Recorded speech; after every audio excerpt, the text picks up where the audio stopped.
ইদানিং তোমার মতিগতি খুব ভালো ঠেকতেছে না, সারাক্ষণ মোবাইলটা নিয়ে থাকো, টেক্সট আসলে মিটি হাসো।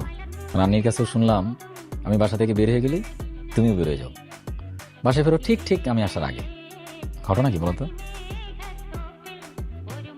জানো, ছেলেটা না এত হ্যান্ডসাম, আমি এত বাজেভাবে ইমপ্রেসড হয়ে গেছি। সুন্দর ছেলে, এত কিউট ছেলে, এত হ্যান্ডসাম ছেলে আমার লাইফে আমি দেখি নাই। কার কথা বলছো? আমি না একটা ছেলের উপরে ফল করছি। ফোন করছো মানে? মানে তুমি যে ম্যারিড, আমি যে তোমার হাজবেন্ড, মানে তোমার যে একজন হাজবেন্ড আছে, এটা ভুলে গেছো?